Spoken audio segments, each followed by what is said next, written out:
हाय दोस्तों आपने ये वीडियो पे क्लिक किया है क्योंकि या तो आप नर्सिंग स्टूडेंट हैं या आप नर्सिंग में काम कर रहे हैं।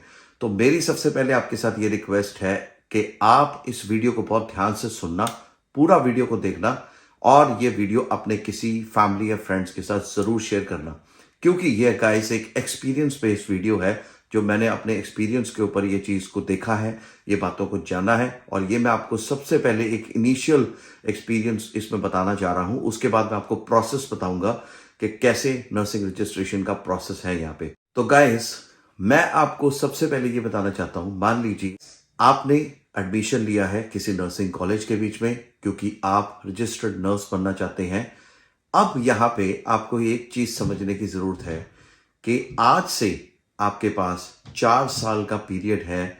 जो 4 साल के पीरियड के बीच में आपने क्या करना है, नर्सिंग तो आप पढ़ेंगे, सारे सब्जेक्ट्स आप पढ़ेंगे, बहुत अच्छी तरीके से अपनी नर्सिंग को कंप्लीट करेंगे, एक्सपीरियंस गेन करेंगे। मगर होता क्या है गाइस कि हम इंडियंस जो हैं वो किसी भी डिस्ट्रिक्ट में आप इसको देख रहे हैं, स्टेट में देख रहे हैं, वहाँ की लोकल लैंग्वेज जो है वही हम लोग बोलते हैं। जैसे बेसिकली मैं हिंदी में बना रहा हूँ तो हिंदी लैंग्वेज ही हम लोग अपने 4 साल के पीरियड के दौरान बोलते हैं, या थोड़ी बहुत इंग्लिश हम बोलते हैं जैसे हमें नर्सिंग में ज़रूरत होती है असाइनमेंट्स बनाने में, प्रेजेंटेशंस देने में। मगर एक होती है सेल्फ लर्निंग, वो बहुत ज़रूरी है और जिसके लिए आपके पास 4 साल का बहुत ही अच्छा पीरियड है।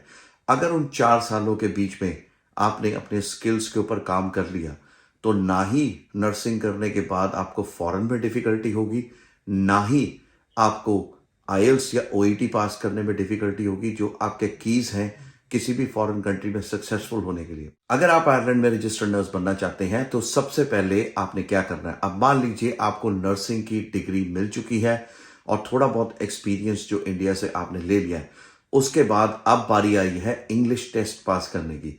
तो इंग्लिश टेस्ट क्या है? 2 तरह के इंग्लिश टेस्ट हैं, एक ओईटी है, एक आईएलटीएस है।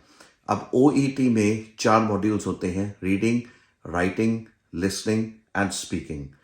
और आईएलटीएस के बीच में भी reading, writing, listening and speaking है। अब इन 3 मॉड्यूल्स में 7 बैंड्स जैसे कहते हैं आईएलटीएस में लेने हैं, या बी ग्रेड आपने ओईटी में लेना है।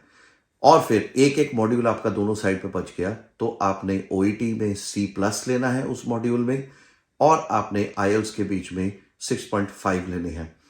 अब ये है बेसिक क्राइटेरिया इंग्लिश लैंग्वेज का जो आपको यहाँ चाहिए अपनी फाइल को स्टार्ट करने का। इंग्लिश लैंग्वेज कंप्लीट करने के बाद आपकी जो फाइल है उसे आप खुद भी लगा सकते हैं या फिर आप किसी एजेंट से हेल्प ले सकते हैं जो आपकी मदद करते हैं फाइल लगाने को। कहाँ लगानी है ये फाइल? NMBI में, nursing midwifery board of Ireland में। Nursing midwifery board of Ireland में आप उनकी वेबसाइट पे जाएंगे, NMBI करके वेबसाइट है जिसे आप खोलेंगे और फिर आप अपनी फाइल को वहां पे अपने आप भी लगा सकते हैं, मतलब आप खुद भी अप्लाई कर सकते हैं या फिर आप एजेंट के थ्रू कर सकते हैं, जैसे हमने पहले बोला है। अब एन अब NMBI जो है, nursing midwifery board of Ireland, वो सबसे पहले क्या करता है, तो वो उसका जो फर्स्ट स्टेप है वो है रिकग्निशन ऑफ क्वालिफिकेशन, या वो आपकी जो क्वालिफिकेशन है, जो आपने नर्सिंग की डिग्री ली है, उसे पहले रिकग्नाइज करेगा क्या वो आयरलैंड के स्टैंडर्ड के हिसाब से है। अगर वो आयरलैंड के स्टैंडर्ड के हिसाब से होगा तो वो इस प्रोसेस को देखेगा, और इस प्रोसेस को करने में करीबन 90 डेज लगते हैं, कई बार पीरियड ज्यादा भी लगता है depending on everybody's file and present criteria. और उसके बाद आपको डिसीजन लेटर इशू कर दिया जाता है कि आपकी जो क्वालिफिकेशन है वो हमने वैलिड कर ली है या नहीं करी है।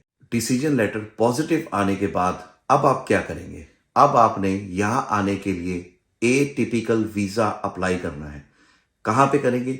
VFS ऑफिस में आप कर सकते हैं या आपका एजेंट करेगा। VFS का जो ऑफिस है उसे आप गूगल के ऊपर सर्च कर सकते हैं कि आपके एरिया में नियर बाय वो कहां पे ऑफिस है, और उस ऑफिस के बीच में आप जाएं और उनको बोलें कि मुझे आयरलैंड में रजिस्टर्ड नर्स के लिए एटिपिकल वीजा अप्लाई करना है, और एटिपिकल वीजा की क्या क्या रिक्वायरमेंट्स हैं, कौन से डॉक्यूमेंट्स हैं, वो डायरेक्टली आपको बताएंगे। इसके लिए आपको एजेंट की भी जरूरत नहीं है। जब आपका डिसीजन लेटर कंप्लीट हो जाता है तब वो लोग आपको ऑफर लेटर भेजते हैं। ऑफर लेटर लेकर आप वीजा ऑफिस में जाते हैं। जैसे हमने पहले डिस्कस किया, वो आपको सारा प्रोसीजर बताते हैं कि आप ए टिपिकल वीजा क्या है। अब ए टिपिकल वीजा क्या है? वो वीजा आपको यहाँ पे आने में हेल्प करेगा ताकि आप यहाँ पे आके अपना रजिस्ट्रेशन प्रोसेस कर सके। अब ए टिपिकल वीजा जो होता है वो 3 मंथ्स के लिए वैलिड होता है। उन 3 महीनों में आपने अपनी टिकट बुक कर कर आयरलैंड आना है। आयरलैंड के बीच में आपका अडेप्टेशन या फिर आपका एप्टीट्यूड टेस्ट, ये 2 चीजें, इनमें से एक चीज आपको पास करनी होती है। ये चीज करने के लिए आपको 3 महीने का यहाँ पे आने का रहने का लिए एक वीजा दिया जाता है जिसे कहते हैं ए टिपिकल वीजा। और गाइस, अगर आपके ए टिपिकल वीजा में कुछ डिलेस हो जाते हैं तो आपको NMBI 3 मंथ्स की OET स्कोर्स या IELTS स्कोर में एक्सटेंशन दे रहा है, जो अभी रिसेंटली स्टार्ट हुआ है। यस, ये बहुत इंपॉर्टेंट पॉइंट है। आप जब भी वीजा अप्लाई करते हैं आपके पास एक सर्टेन टाइम होता है और ये सारा कुछ NMBI आपको प्रोसेस में ईमेल्स के थ्रू बताएगा कि वो कैसे कैसे आपको आगे प्रोसीजर पे लेकर जाएगा। अब मान लेते हैं कि अडेप्टेशन या एप्टीट्यूड टेस्ट में से एक चीज आपने पास कर ली है। अब वो पास करने के बाद क्या होगा कि आपको यहाँ पे एक पिन नंबर दिया जाएगा और वो पिन नंबर जो है वो लाइफ टाइम के लिए वैलिड है कि आप कहीं पे भी, आप आयरलैंड में कहीं पे भी एक रजिस्टर्ड नर्स की पोजीशन हासिल कर सकते हैं। तो ये एक पूरा प्रोसेस है गाइस। किसी एजेंट के बहकावे में मत आना कि कोई और चीज आपको बताए। यही पूरा प्रोसेस है, इसी तरीके से होगा। जो भी आपको इस वीडियो में मिसिंग नजर आ रही है, कोई आपके क्वेश्चंस है, नीचे कमेंट्स में बताएं।